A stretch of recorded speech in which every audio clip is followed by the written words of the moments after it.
Chapter 5. Light on the Sense of Proportion. In a nightmare there is no relation of one thing to another. All things are haphazard, and there is a general confusion and misery. Wise men have likened the self-seeking life to a nightmare. There is a close resemblance between a selfish life, in which the sense of proportion is so far lost that things are only seen as they affect one's own selfish aims, and in which there are feverish excitements and overwhelming troubles and disasters, and that state of troubled sleep known as nightmare. In a nightmare, too, the controlling will and perceiving intelligence are asleep, and in a selfish life, the better nature and spiritual perceptions are locked in profound slumber. The uncultivated mind lacks the sense of proportion. It does not see the right relation of one natural object to another, and is thereafter dead to the beauty and harmony with which it is surrounded. And what is this sense of proportion but the faculty of seeing things as they are? It is a faculty which needs cultivating, and its cultivation, when applied to natural objects, embraces the entire intelligence and refines the moral character. It enters, however, into spiritual things as well as things natural, and here is more lacking and more greatly needed.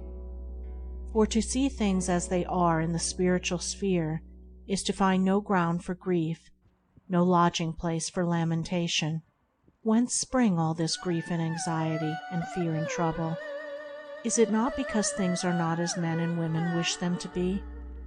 Is it not because the multiplicity of desires prevents them from seeing things in their true perspective and right proportion? When one is overwhelmed with grief, he sees nothing but his loss. Its nearness to him blots out the whole view of life.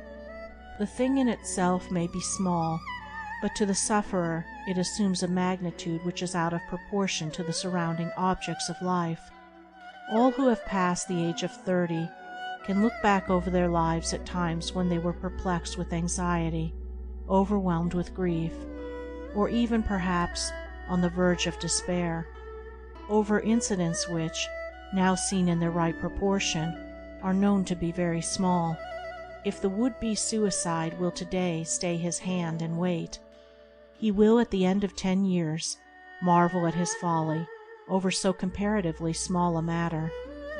When the mind is possessed by passion or paralyzed with grief, it has lost the power of judgment. It cannot weigh and consider. It does not perceive the relative values and proportions of the things by which it is disturbed. Awake and acting, it yet moves in a nightmare which holds its faculties in thrall. The passionate partisan lacks a sense of proportion to such an extent that to him his own side or view appears all that is right and good, and his opponent's all that is bad and wrong.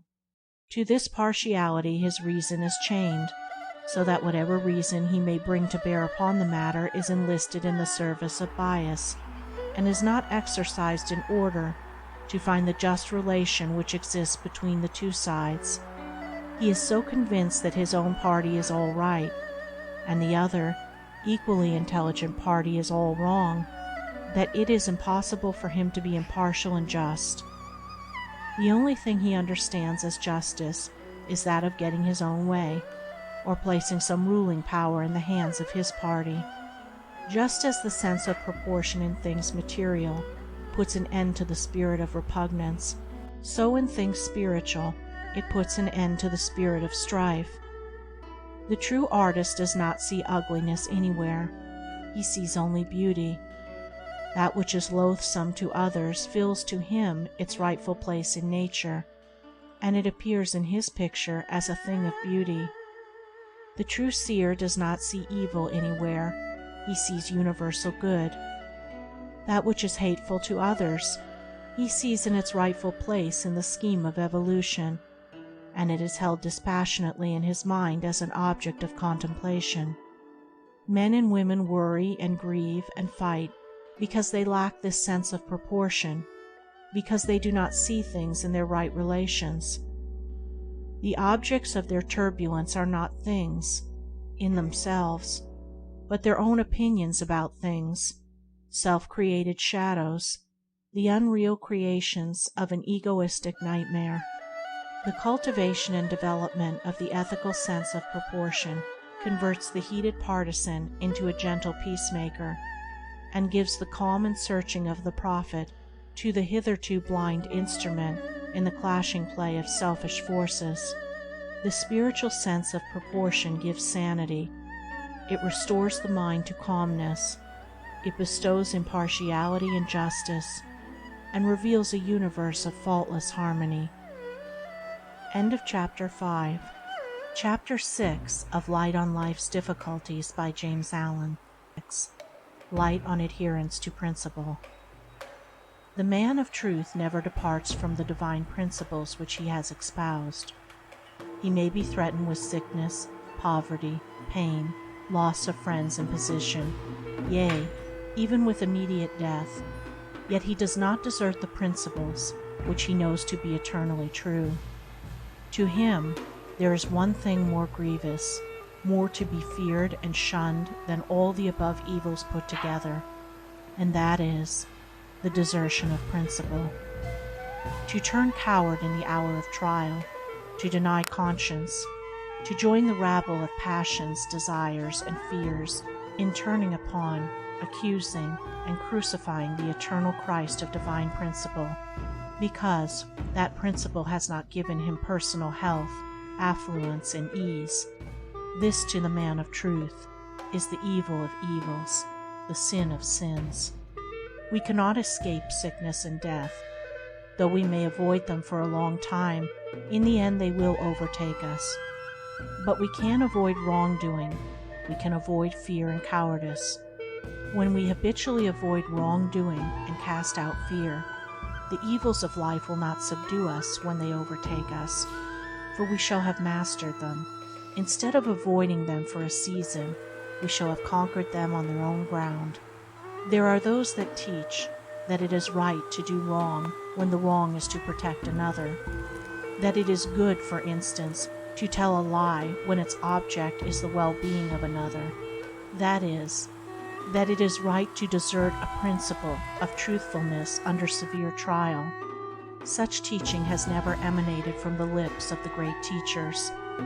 It has not been uttered even by those lesser, yet superbly noble men, the prophets, saints, and martyrs, for those divinely illuminated men knew full well that no circumstance can make a wrong a right, and that a lie has no saving and protective power. Wrongdoing is a greater evil than pain, and a lie is more deadly and destructive than death.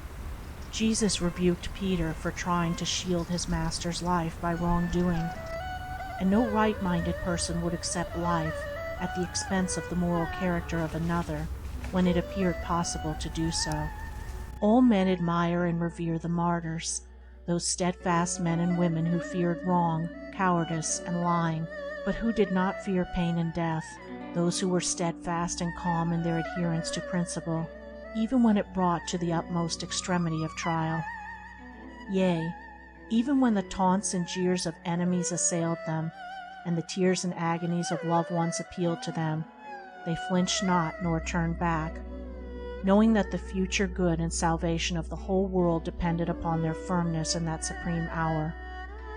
For this, they stand through all time as monuments of virtue, centers of saving and uplifting power for all humankind. But he who lied to save himself, or for the sake of the 2 or 3 beings whom he personally loved, is rarely heard of, for in the hour of desertion of principle his power was gone. If he is heard of, he is not loved for that lie. He is always looked upon as one who fell when the test was applied. As an example of the highest virtue he is rejected by all men in all times. Had all men believed that an untruth was right under extreme circumstances, we should have no martyrs and saints. The moral fiber of humanity would have been undermined, and the world left to grope in ever-deepening darkness. The attitude which regards wrongdoing for the sake of others as the right thing to do is based on the assumption that wrong and untruth are inferior evils to unhappiness, pain, and death.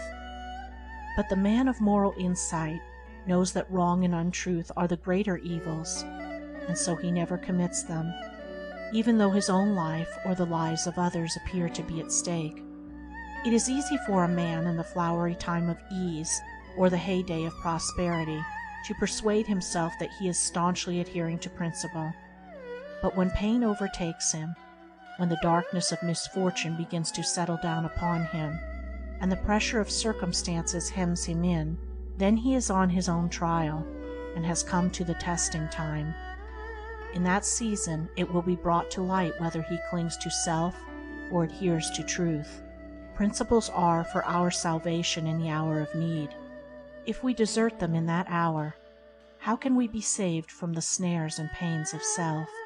If a man does wrong to his conscience, thinking thereby to avoid some immediate or pressing pain, he does not but increase pain and evil. The good man is less anxious to avoid pain than wrongdoing.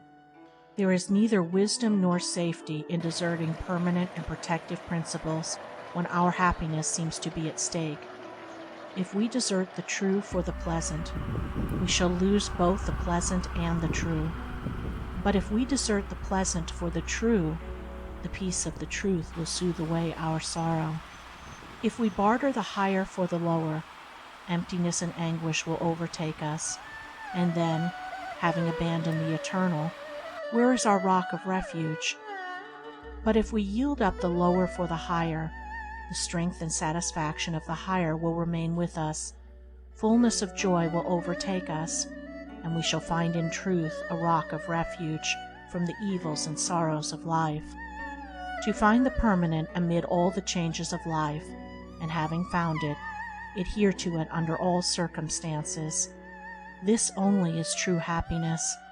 This only is salvation and lasting peace. End of chapter 6.